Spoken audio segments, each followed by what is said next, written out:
Distinct beats. Try to tell them we up next, you can't stop that. This your favorite podcast. Every show is lit, baby. You know what we finna do. Slick gon' talk that slick talk, he gon' get political. Okay. Do not switch topics, niggas is toxic. Poppy shots don't always saying something wrong, but if you don't like it, what we saying, nigga, oh well. We try to tell you, baby, this might not go well.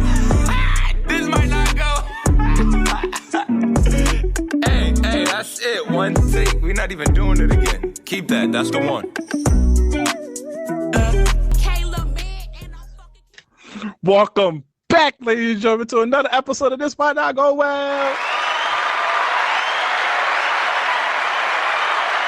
Yeah. If you didn't know, that song that we just played was Hood Rap by Sexxy Red and Suki Han. It's still Slut Me Out season as summer is almost over, but that's not what you're here for. Episode 131. You know who it is. It's the host with the most, B Breezy, aka Poppy Size Zone. I don't even know how to respond after you make me play these bullshit songs. But yeah, what's going on, y'all? It's your boy Slick Grayson. How y'all doing out there? Yeah. You know the vibes. All right. Please download the Live Podcast Network app on iOS and Android and show us some love on there. And please follow us on all social media. This might not go well. If any branding deals, business opportunities, please email us at thismightnotgowell@gmail.com. Episode 131. How you doing this week, brother? I'm good. Just got back from the gym, so I'm a little winded, but it's all good. I'm in a good space. I think, I had a little vacation. We just got back from Mexico. Nice little vibe. Definitely got a lot of energy out that needed to get out. Got a lot of things, off my chest that needed to come off my chest. So I'm definitely feeling rejuvenated. We had 2 good workout sessions since I've been back, been productive, kind of just getting ready for this next year of work that's about to kick off and, what that looks like. So I'm in a good spot, and I definitely have been in a way to just talking. I think one thing we got to really make sure, especially as men, but as people in general, is as we work, especially dealing with other people, we got to make sure that we are, we pour into others, but you also got to pour into ourselves. And I think one of my biggest things, I was telling my friend earlier, shout out Big G, I was like, yo, you put a lot into other people, but when people aren't, living up to your expectations or, making it hard for you to work with them, that might be a sign from the universe to put in work on yourself. So just making sure that's my words this week is if you feel like certain situations you got going on aren't serving you in the best situation, find a healthy way to serve yourself. Find time to do the things you want to do, work on the things you want to work on. So that's where I'm at right now. How you feeling, B? Yes. I support that. I think that's a very great message to live by. This week there's been a lot of reflection. Also a lot of work for me this week. I'm going places that I don't want to go, but we here though, so I'm grateful just to be able to wake up every day, be alive, have a means of income. So always want to be internally grateful, and I just want to talk about just one of the quotes that just stuck with me during especially a time when times get rough. Don't worry about yesterday because it already happened. Don't worry about the future because it didn't happen. Only worry about the present because that's the only thing you have in control. Don't let that go over your heads. All right, episode 131. Let's get straight to it. Unfortunately, we got to start off with a little sad news, though. Now, Stick, I'm going to need you to pronounce his middle name because I don't want to butcher this brother's Rest in peace to name. Legendary actor Ron Cephas Jones. You've seen him in Paid in Full. You've seen him in This Is Us. I don't know, William, man, he died in This Is Us. I was hurt. He's the only person. Him and his daughter, they won Emmys on the same night for different roles. Definitely a powerful actor. I think once you learn about black actors, and especially when we lose them, is how impactful they were, but also where we've seen them. I think that's so powerful. A lot of times you hear so-and-so actor passed away, and you might not know them on the level of, say, a Denzel, a Will Smith of that caliber, but the quality of their work and the roles they played, these are characters that is you see some people oh my God, yo, you really had me ready to beat your ass in that movie. That's how you know you got black people. You feel me? That's a fact. And then just reading on the Paid in Full on the real life situation on what happened to Rich Porter's brother and how the uncle actually killed him. I kind of hated him in Paid in Full a little bit too because I was like, God damn, you really got your own nephew over money. But if you know about New York City during that drug time, it could have been your own mother. If she had it, she was getting off. You feel me? But shout out to him, amazing actor. I want to send healing energy and condolences to his family. Yeah, I mean, we just got to celebrate. He's iconic. Absolutely. Now, I want to wish a lot of happy heavenly birthday to the one and only Black Mamba, Kobe Bryant. Yes, sir. Yes, sir. Kobe, Killer Kobe, man. I wasn't a Kobe fan growing up. I'm not gonna lie. I respected him, but I said it multiple times on this pod. But I think over the years, when you go back and look at his work and his attention to detail and the craft, you can't do much more than appreciate and honor what he meant to the game of basketball, what he meant to just people. Like he's your favorite player. When you really think about it, like that's one of Bron's guys. Like, you feel me? That's a lot of guys that we come up and we enjoy watching now. Who they hype to play against? Kobe, man. And I think that the work ethic, the drive, you really see the impact that he has, and like it was to his craft and his family. And I think as a man, that's what you stand on. You work, you put yourself in a position to be successful at your craft and whatever that may be, but you also put yourself in a position to be a great family man. I think the stories, the basketball stories are great, but I love to hear the stories about how he loved his daughter and his wife. And despite, the jokes and what tribulations he might have had during his life in certain spaces, it was like it always came down to his family. Like, I'm here for Vanessa, I'm here for my girls. Like, I'm gonna be there for Gigi, I'm gonna be there for all of my daughters, and I think that's beautiful. So I definitely RIP and happy birthday, Mr. Bryant. Yes, and he has a lot of positive impact. I know we talked about Allen Iverson last episode on the impact on the culture he has, but Kobe Bryant also had equally amount of impact on the culture that we grew up in. Everybody, I know some of the young niggas now, when they shoot the garbage into the trash, they be like Curry, but niggas was saying Kobe always. And just that Mamba mentality, just the go get it by any means necessary, and just the hunger, just the dedication, the discipline he brought to the game, and the sacrifices he had to make. Bro, gone too soon, especially your daughter, and also other people that died in that tragic accident. Just happy birthday, Kobe. Also, I also like that they highlight that him and LeBron, there wasn't no rivalry, there was a brotherhood. Because oftentimes they was putting them against each other, and I think people thought that they hated each other. And now they showed a lot of clips of them just really embracing the brotherhood amongst themselves. So I like that they changed that narrative. Show love, be respectful, and happy birthday, Kobe. All right, okay. On to the next.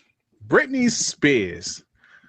What is going on? Women break up and start showing out already. Shorty been dancing on the pole all this whole time. Soon as she get divorced, she outside with her titties out in the morning. Hashtag free Britney. Yo. It's been reported that her husband has filed divorce after 5 years. Bro, I really want to put this on the docket because, like, being famous from young to now has to take a toll, and we actually see it on Britney. Like, this girl literally been famous since when did Justin Timberlake she started dating Justin Timberlake in the Mickey Mouse shit, right? Been famous since the 90s. She was the it girl for a long time. She was unstoppable. The only thing that stopped her. Didn't have a childhood, have beef with the father, her mother, her sister, type shit. And you could see it, and then now she finally, I could tell right now she kind of probably feels free. And to be honest with you, I just want to take this time to wish her nothing but health, wealth, and success, baby girl. I appreciate you. You're an icon, and continue shaking that little ass, girl. Because I'm not gonna hold you. She be on her IG page shaking that little thing. Little booty matters. You feel me? You always on here capping for white women. Oh my goodness. Let's keep moving. Shake that little booty. From white women to never mind. Go ahead. Don't do that. Don't do that because you was going after Riley Ripley. Actually, we got a lot of hate for that. A lot of niggas was like, "Yo, you crazy for wanting to smash her." Rhea Ripley. Like, yeah, Rhea Ripley. I'm like, Nick, what? That's that. Like you said, that's a good glass of milk. You better go get that thick protein shake and stop playing. What's wrong with y'all? Y'all better look in the mirror. That's fact. As you see from the name of this episode, it's reported. It should be because we record this before the release date. Drake's album, For All the Dogs, should be released today. What's your expectations? Because you be a hater sometimes for Drake's albums, not the artist. I'll be a hater because I call it like how it is. I don't just no. Because I would put it on the bingo card that I have won the debate against Take Care, and it was the same on multiple avenues. I'll take it. I've said it's a great album. Take Care means more to me. Nothing Was the Same might be better sonically, but it means more to me. I've changed. Certified Lover Boy. I need you to change your opinion. It's still mid. You're not the same way. You're not going to change my mind about Scorpion. Only one that I'm a concede to is your Scorpion take, because even though it does have a collection of hits, it don't have no cohesiveness and it's all over the place for real. So I will concede to that. But the Certified Lover Boy, that was a cohesive album. You could play from start to finish. I didn't say it wasn't cohesive. I just said it's everything. It's the same formula. I think everything after Certified Lover Boy, I'll appreciate way more than Certified Lover Boy. Even though Pipe Down a top 5 Drake song, but for this album, it's gonna be an R&B album. And I know it because I listened to Jaded a couple weeks ago, and he calls out for the dogs on Jaded. So that gives me great hope that this is going to be the R&B, or like the smoother, so far gone Take Care era of Drake records that we've come to know and appreciate over the years. He's given us vibes. He gave us CLB, which was the formulaic Drake album. He gave us Honestly Nevermind, which was like Drake out in that dancey pocket. He gave us the 21 Savage collab, which was just bars, like he's going in. So I think this is going to be that album that we've been waiting for. Remember when there was that rumor of like 10 years ago about to do an R&B mixtape? I think this might be it. This might be something on that vein. Actually, I don't want that. Of course you don't. Hot take. I want him to step out his box again. I feel like I want him to continue going in the direction that he has been going. He's been going outside of and touching new realms, and I want him to continue to do that. So can I push back? Like what Jay-Z said, if you want the old ho, go listen to old ho. Can I push back? Type shit. I gotta push back. Yeah. He's never put out a consistent R&B project. So if this is that consistent R&B project, that is continuing, to your point, him going in outside of his realm. So when we see the title, if it says R&B soul or whatever they call it, that means that boy is listening, and that boy is like, "Oh, I'm." Do you really think Drake is gonna be singing the whole entire album? Drake did a whole dance floor, 4 to the floor album with one rap. But he was actually, to be honest with you, I'll push back on that. He was actually really rapping. Okay, if you really break down the lyrics to certain songs, he was actually rapping. But you talk about Drake, you talk about sonically. What does it sound like? What do we hear? 4 to the floor. He can give bars to 4 to the floor. And is Drake going to be ushering songs? No. Will he have a couple of brand news or a couple of real hers? But will he also have some, from time type, melodic, slow, but he can rap over it? I think that's what an R&B Drake album would sound like, and that's why I feel like it's for all the dogs. That we outside because some of the rumors are J. Cole. Okay, J. Cole can hit potentially Nicki Minaj, but I feel like they do that every album that. It's announced from him. She was on CLB, and also, but she wasn't really on CLB, but she was just kind of talking shit. She got paid for it. She was on Certified Lover Boy. Oh yeah, and then reportedly Chris Brown might be on there too. Shout out to Breezy. So I don't know. I mean, I'm here for me. Drake stan, Drake whatever. I'm here for everything. I already seen two sides. I already seen the dick riding side, and I've seen the hate side. First of all, niggas is talking about Adonis is seeing demons and shit. Adonis might have to be evaluated off of that picture. Or maybe he just drew it and then he put it on the black background. Maybe that was just not the best choice. But if that's how he drew it on black, what kid picks black construction paper to draw a picture for their dad? That was some wild shit. Oh, come on now. His mama's European. His dad is Canadian. His mother's an artist. His mother's a big booty. His mother's a big booty artist. He has some kind of art gene. I don't know. That was dark. That was like. So I already see that. I already seen niggas hating on niggas who dick riding on it. So I'm excited. Like I said before, my previous hot take, Drake can never release a lot of classic album per se. Unless he does what Slick says, with just focus on purely one of his fan base. If he does that, then it can be eligible for a classic. But if he doesn't do that, then it's not going to be a classic because he has too many avenues to cater to. He got 3. If we being honest, if you really want to talk about it, Take Care, Nothing Was the Same in views. All 3 of them could be considered classics. At this point, they got Tom, They got hits. Oh, you talking about classic albums? I thought you were talking about audience. My fault. He got 3 classic albums. Well, 3 things that could go into a classic discussion. Because I think the thing about classics, we so quick to call something as a good body of work a classic. Can I go back and revisit it and remember feelings? Like every time I play Views, I was like, Views has been probably one of the few albums in my life that has evolved as I listen to it. Take Care still gets me. Nothing Was the Same still gets me. But Views, I was like, ooh, this nigga did this. This one right here. You know what album that if you're reading this too late, I wasn't really a big fan. That's of a mixtape. Like I know everybody loved Jungles. And I understand it. It's a great song. Not really in my top 5, even though I know it's in a lot of people's top 5 Drake songs. Definitely top Now, if you're reading this too late, wasn't really my favorite project for real. But that grew on me. And also More Life. Even though it is a playlist, but he really has some slaps on More Life. Like he gave you the UK vibes. He gave you the down south. He gave you the all that good shit. So I'm excited. You feel me? You already know I'm gonna call it a classic, whatever it is. Not, you feel me? So you know the vibes on this side. As long as and no shame on my bias. As long as you accept your bias, I can move forward. I don't have to ever call you out your name again. Now you have to call out your name, Bobbi Althoff. I don't know if I said her last name. Are we talking about 2 white women before we get to anything? What's happening? We got to yo. I ain't gonna lie to you, son. The rise and fall in social media these days. She was a plant. Why do we care? What do counts as an industry plant? What does that? Somebody that we have never heard of that somehow, some way is getting interviews that seasoned people can't, and in rooms that seasoned people can't get. This little white girl came out of nowhere. She got Drake. She got Yachty. She got Tyga. She had Offset. She got somebody. Mark Cuban. She got Mark Cuban. Who is this little white girl?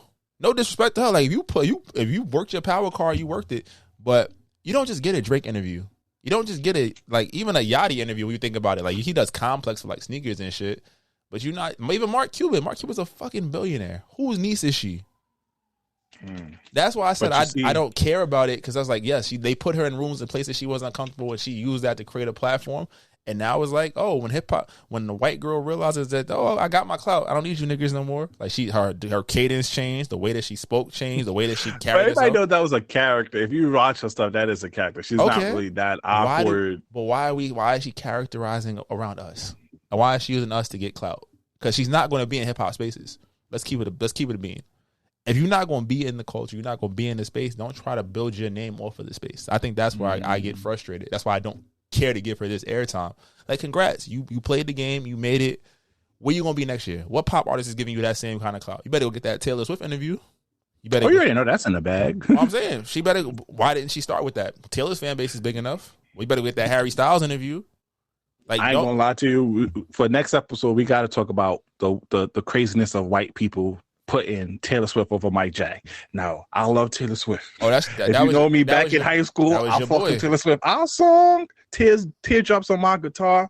I have no shame in my game on old Taylor. But y'all niggas is out here cotton fucking picking minds. Y'all putting Taylor Swift over Michael Jackson or Beyonce. I'd rather talk about that right now. Fuck it. Let's call it audible. Let's talk about it right now. It's not on the doc. I wanted to talk about Drake real quick, because Drake is a super villain. Because apparently they're saying that he took off the interview because he played Rack City and he owns the masters from Rack City. So he called Universal and got that shit taken down off our page.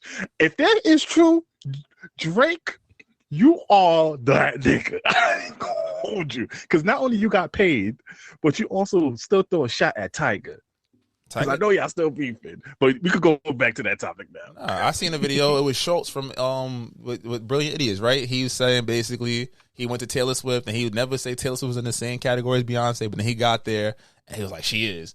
And I will, to your point about old Taylor. Old Taylor was a bop. And I think that I think somebody said it was the reluctance of the white audience to acknowledge how, yes, she's great for y'all. She's great. Like, if you into Taylor, she's amazing. At the same point, what are we looking at that we are saying that she is up there with Mike, Jack, or Beyonce? Probably songwriting. Songwriting, I give you. Majority of her songs. Can we be real? Yeah. Half of that shit, it's not like she's writing. Her shit is dope. Like, don't get me wrong, but it's also not like she's writing the sonnets of Shakespeare. I think when we talk about, these are her stories she's putting. It's not like there's some majestic Adele-seeking formula or like the vote. Like it's not like, can I say she's the best at anything she do? Is that the mix of what she does? Cool.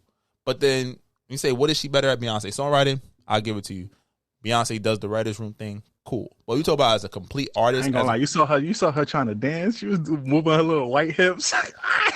She get up there. I think Taylor Swift benefits from the fact that we got to see her grow up. Oh yeah, fact. Very few scandals. We've grown. People grew up with the music. She's safe. Grandmas will buy it for their granddaughters.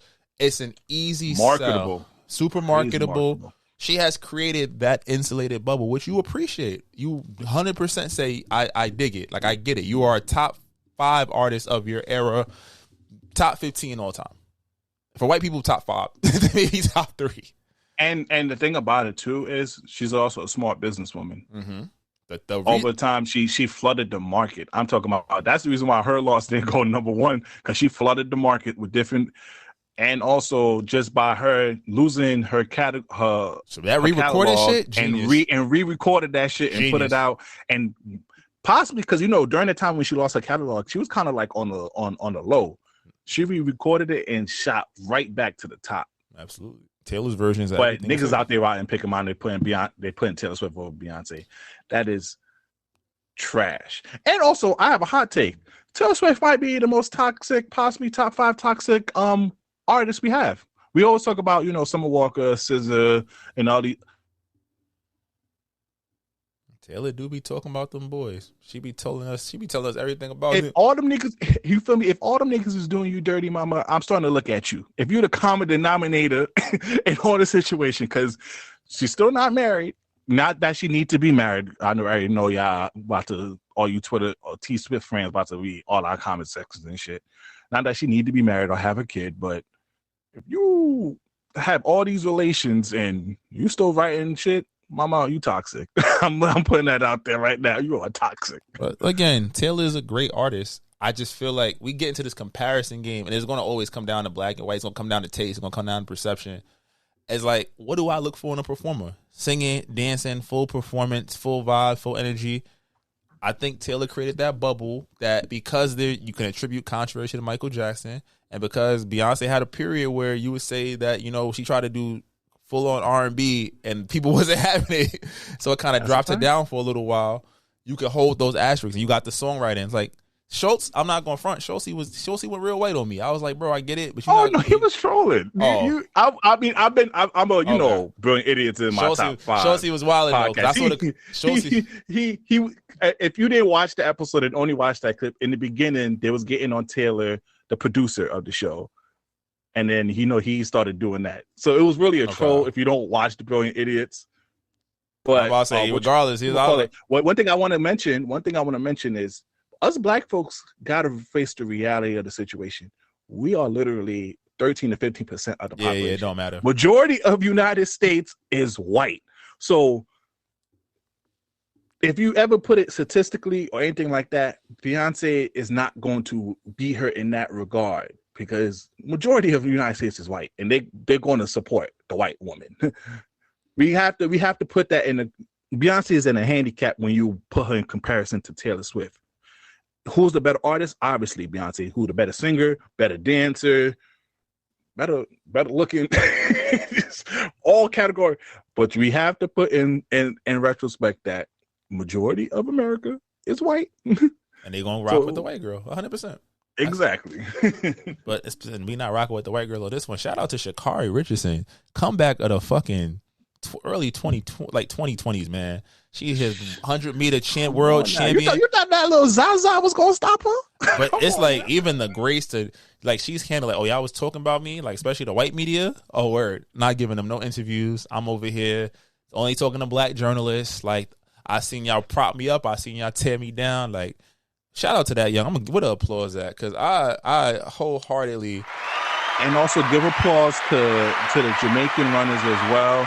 Just that embrace from those 3 women right there was beautiful. shout out to Yaya as well. Absolutely. I think track and field is a hell of a sport. And like I said, your body grows at different. She was in college going against these grown-ass women. They was whooping her ass. And now she came back and she got her lick back to the point where she was even, throwing up the hands at the end of the race. Like she knew it was over. I was like, yeah, shout out to Sha'Carri Richardson. What? And also another woman that's killing. Did you see that last race? She was really at the bottom and really kind of like zoomed. Turned it up. She's like, all right, where y'all at? She knew when to turn into overdrive. But then you're thinking about these other women. Shout out to Asia Wilson of WNBA, tying the WNBA scoring record, 53 points with 1 3-pointer. 1 3. So she was free throws and buckets going to the Baja. So shout out, I might have to go to that game on Monday. I'm not gonna lie. The freaking Liberty versus the Aces, that might be a move. That might have to be a move. I'm gonna lie, WNBA women are fire. Yo, Asia, they go. If you really for all my basketball heads, if you really care about the fundamentals, because like when you watch regular NBA, they do the fundamentals, but it's really more individuality. Like when you look at women college basketball and WNBA, the essence of basketball, the fundamentals are there, because they don't really have the freakish athleticism that the men have. So they really have to play the game the way the game's supposed to be played. So shout out to her. I ain't gonna lie to you. And her first, how many years she's been? 5 years or so? 2016, 5 or 6? 2016 or 2018, one of those two. I think she has won Rookie of the Year, Champion, MVP, Community Activist Award, just selection. She has done most than most people haven't even done in their whole career in half the time. So shout out to you, Black Queen. And I see you got a little rump in the back too, so I had to put that out there as well. All right, let's get to our song of the week, because I got an interesting take for our toxic segment. All right, if you're listening to this on YouTube, please exit and go to your favorite streaming platform, because we are in there, or you go to our live podcast network and go listen to our previous song of the week on our Apple Music playlist and our Spotify music playlist. What's your song of the week this week, bro? All right, first up, I've been waiting for this project for feels like all summer. My boy Leon Thomas of Victorious fame and the writer of Snooze, he dropped his album. It's called Electric, whatever. But this is the record right here I wanted to go with. This is that man like 3. He like 4 for 4 on this project so far. I know that shit. But not making no money though. He not making no money. That nigga keeps sampling. I ain't gonna lie to you. I won't be surprised if Burna Boy's tickets start looking like Drake and Beyonce tickets, because he ain't making no cash off that streaming shit.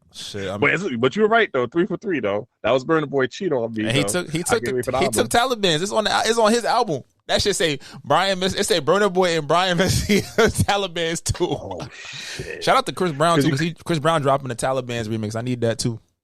Because you didn't hear what Toni Braxton did with. Oh yeah, she took her money. That's okay. He got a song he can play for the next 50 years. He don't care. That's a fact.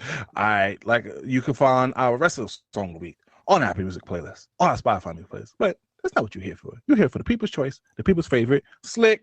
Drop it. I can be toxic, but so what? You gonna love it here. Shit, fuck is you talking about? We have fun over here. It's very fun here. And it's fun indeed. Welcome, ladies and gentlemen, to the Toxic Service announcement.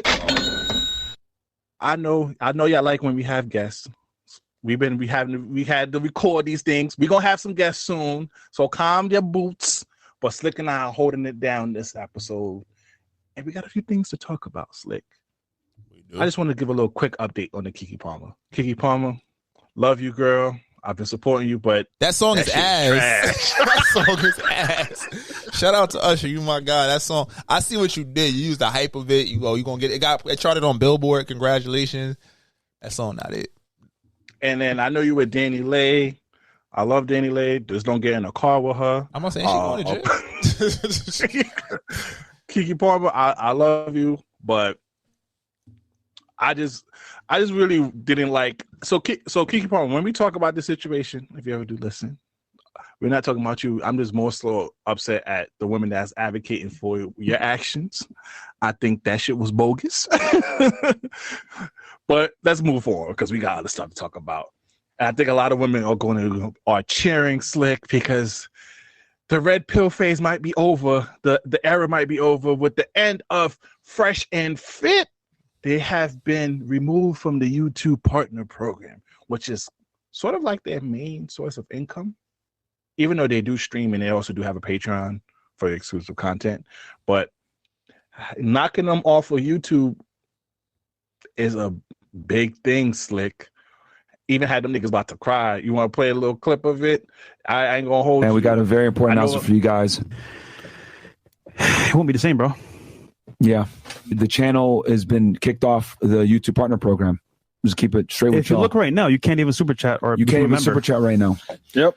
So this is the beginning of the end of this era. We're working with YouTube to try to come to a middle ground and, you know, work together and figure this out. But for now, We don't even know why. We don't know the specific reason. When you guys send me your DMs and say, yo, you saved my life. Yo, you send me a picture of your credit score. Yo, my girl is making sandwiches now, or whatever it is, right? We've helped a lot of you guys. How did Jay-Z lyric go? First, the Fat Boys break up. Now, every day I wake up. First, Kevin Samuels passed away. Now, Fresh and Fit is gone. It's the end of the era, Slick. I know women are excited. The red pill era that women hated is here. What's your initial thoughts? I ain't care. Obviously, we in the grand scheme of things, we don't care. But you know, we got to have some content. I mean, I guess it's different. Like I said, you got the idea of like freedom of speech, freedom of your platform, and it's like when it was working, it was profiting. You know, it wasn't no problem. So the fact that they don't have a specific thing is kind of a red flag about what tore it down. But I also think like in this current climate that we're in, like red pill conversation is never going to. It's going to generate controversy, but is it really like how is it serving your audience and your bottom line? I heard them get into how they helped and saved people. Like some people subscribe to that shit. Some people need to believe in some of that shit to make it happen. I just feel like when like a majority of their content clips that come out, because I never watched the whole episode. I've never even tried to sit through a whole episode. But the content that I have explored to them is very damaging to the community. And it's talking, it revels in a space that is the space that holds us back as a people. And I think as two black men who have come on, they said things along the lines of, pause me if I'm, you know, this is just like, I'm incorrect. But like, you know, I don't date black women or black women are this, black women are that.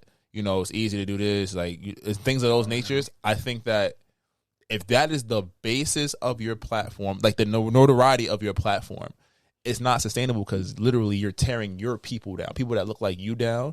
And I think anything black is keep it a stack. It can't pop without black women. It doesn't. Oh yeah. So I think that I don't know if it was built on that. I'm not saying I said, but maybe more so. They really value the whole traditional. But hold on. So what I said was the notoriety of it. So the clips that we all receive that don't watch it. Like if you're in the podcast realm, like I know you watch a lot of stuff, you get into a lot of stuff, so you've seen full episodes. You can speak to that. I'm speaking from the perspective of like how a general person on the internet comes across their content. Those things are detrimental and damaging. And who's to say the right or wrong person heard it and was like, yeah, nah, get them off this platform because it's detrimental. It's not, you know, it's causing further divide. And then some people do agree with it. It's okay. Like one thing you will always find with anything controversial is that there is a large part of the population that agrees with that controversy. You're right. Right. But I think it's about who is saying it, how you're saying it, how it's being served up. And I think, like they said, it's not the end of Fresh Off. It's just the end of that era. And then it's like, you know, you come back, you regroup, and you have to think about like what worked and what didn't. And if you want to come out and talk about traditional male values, how can you serve that in a palatable way for, you know, because now once you got notoriety, more people are listening. You feel me? But what you think? Yeah. You big podcast B? I'm not a big fan of them. I said big podcast. You listen to a lot of podcasts when I say that. Oh yeah, no, but I watched some of the clips. I'm in the middle of it because you're 100% correct. They did get notoriety, and also I don't know if this is an insult for women, but some of the women that they have on their platform didn't really help out the whole message of what they were saying. And they did offer more than just, it's like, to me, it's kind of like the Kevin Samuels thing. They was offering different stuff on their platform because, and this was my problem I had with Kevin Samuels before he passed away. They was offering different things in the beginning, but then this one thing hit. So when, in this generation, when one thing hit, if it's not broke, don't fix it. So they kept going for it.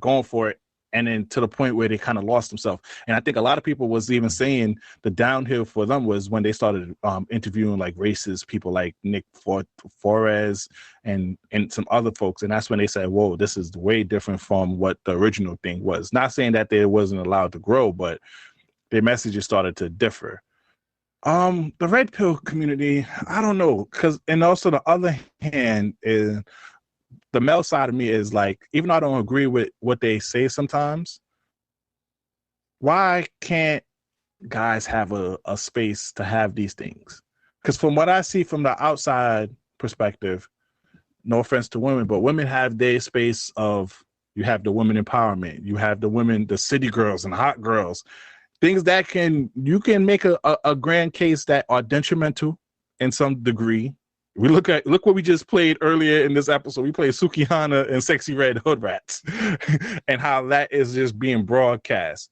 That can be labeled as detrimental, and I'm just like, people have space, but I don't see like when men have a space that doesn't agree with other folks, it kind of gets stripped away. So that part of me, it was kind of like, even though I don't fuck with y'all content like that,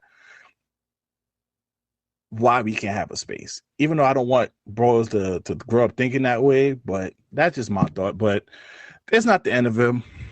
To be honest with you, they were kind of wilding, but they did have some messages there. If you want to take, there was some gems because Myron was doing a lot of real estate. So if you was into real estate, he gave you a lot of tips of how to do property and stuff like that. But overall, man, it is what it is. We still here though, so fuck out of here. Tune into us. We don't do no red pill topic over here. You feel me?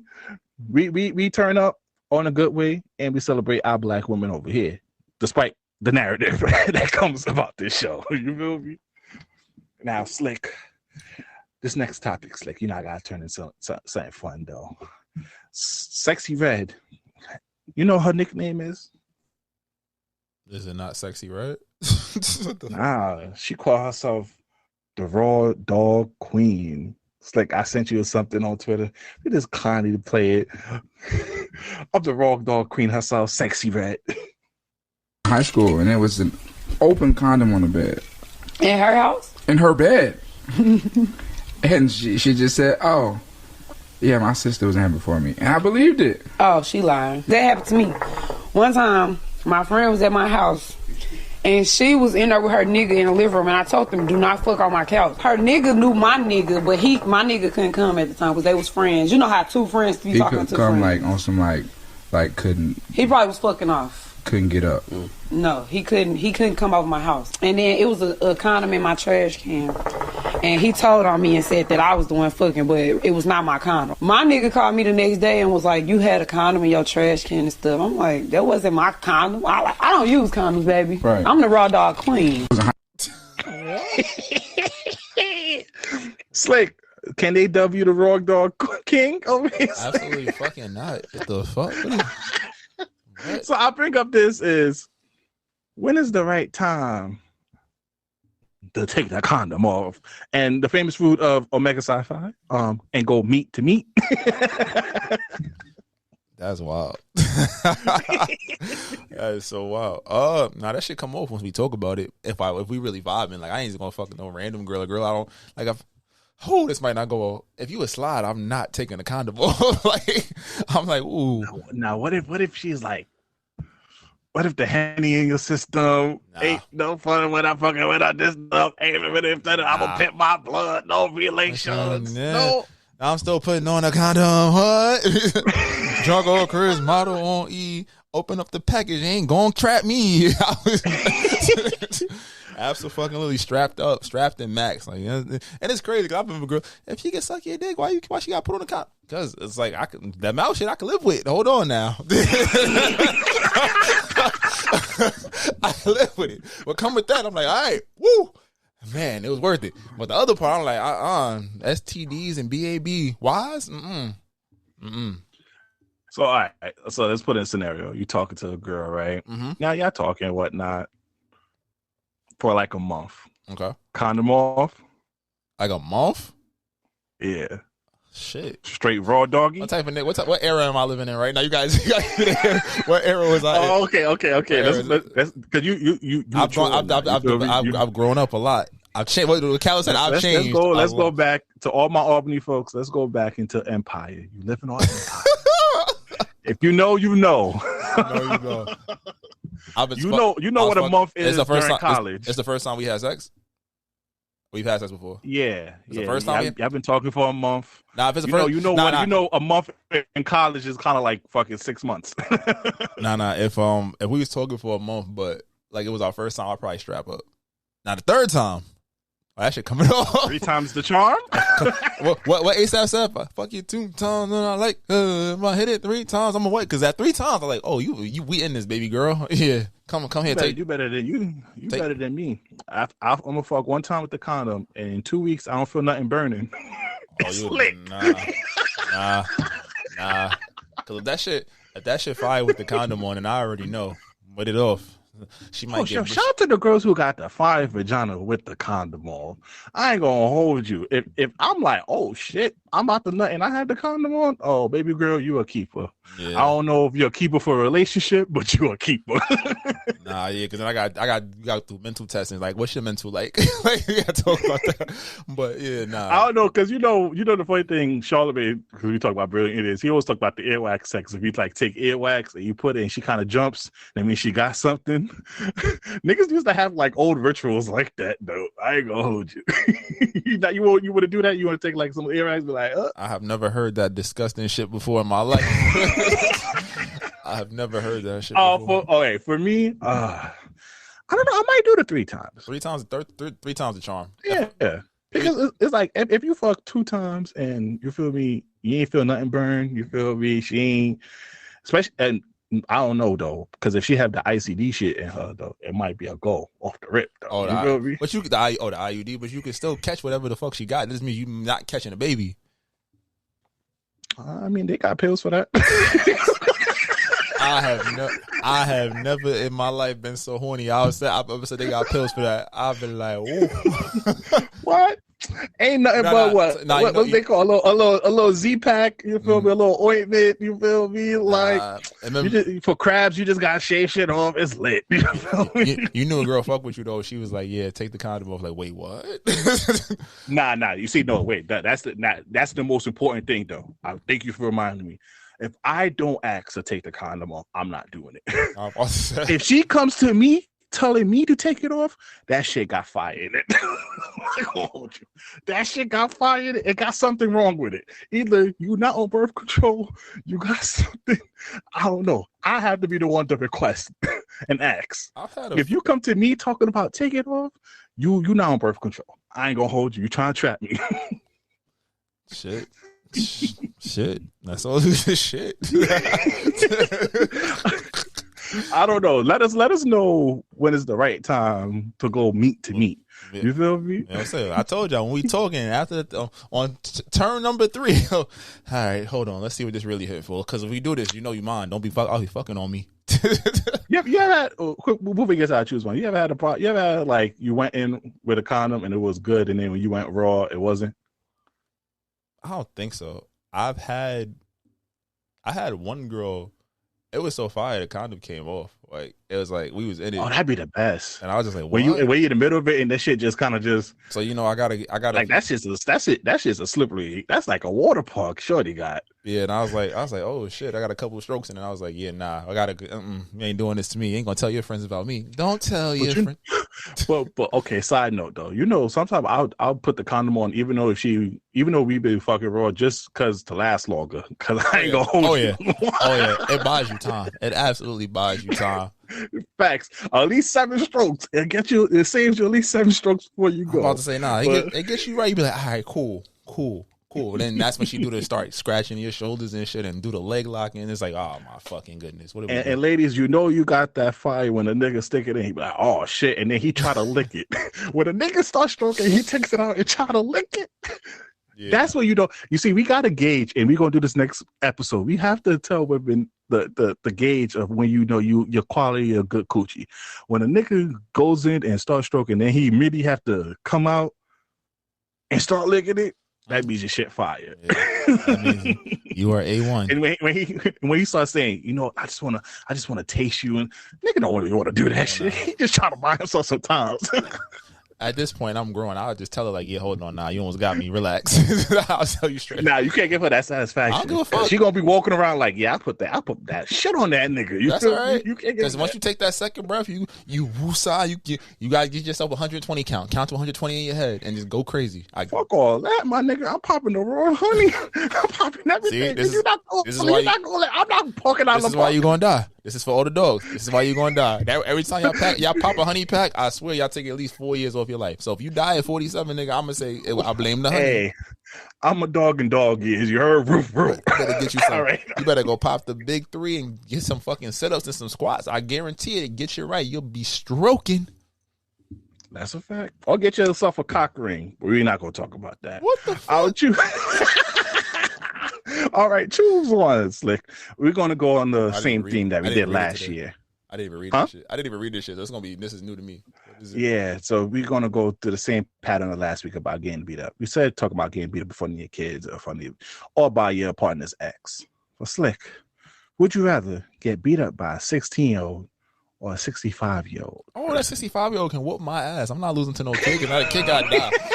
At least the old nigga, I'm like, that nigga was special forces. That nigga he's killed people before. He just beat my ass. I'm not fucking. No, fuck that. I'm waiting for another 5 years and I'm gonna catch that nigga slipping.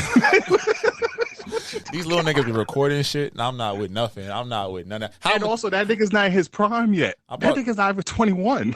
That nigga gonna continue whipping ass. I'm about to say, as a 65-year-old, I'm gonna catch that nigga slipping. He gonna be going to buy his vitamins. I'm a bitch ass nigga. I catch him. Yeah, nah, I'm not playing that game. Yeah, I ain't gonna hold you because 16, if you could whip my ass at 16. That means you can whip my ass at 26, 36, 46, 47, 29. And I'm getting older. Fuck that. Now, if you at 65, I could play the weight game with you. All right, you gonna whip my ass at 70. Cool, got it. 75, something's gonna start hurting. I'm gonna say the realest. Your knees, your back. My excuse is easy. I hesitated. That nigga caught me slipping. We seen the video, yes, and I hesitated for a split second. I was like, I can't hit this nigga. He look like my great grandfather. He got that old people strength. He got that old people strength. Like, I ain't know the nigga was golden gloves. Nigga put me to sleep. Oh, fuck with me. I'm gonna get one of my people, one of the home nurses, to fucking put some pills in that shit. Get you weak, and then I'm coming inside your head. Bop. I'm gonna catch mine, or I'm gonna come at the funeral. You're going to jail. You can't touch a fucking dead body, you idiot. Hey. If you know, you know. That's a great way to end this episode. All right. Please download the Alive Podcast app on iOS or Android. And please follow us on all social media. This might not go well. If you're in the branded deals, business opportunities, please email us at thismightnotgowell@gmail.com. Once again, I'm the host with the most. Him Turner, him Delaghetto, him Butler, him Duncan, BB's aka Poppy Size Zone. It's your boy Slick, man. Y'all be great. We'll see y'all next week. We out of here. Enjoy. Takao. Distinct beats. Try to tell them we up next, you can't stop that. This your favorite podcast. Every show is lit, baby. You know what we finna do. Slick gon' talk that slick talk, he gon' get political. Okay. Do not switch topics, niggas is toxic. Poppy shots don't always saying something wrong, but if you don't like it, what we saying, nigga, oh well. We try to tell you, baby, this might not go well. This might not go. Hey, that's it. One take. We're not even doing it again. Keep that. That's the one.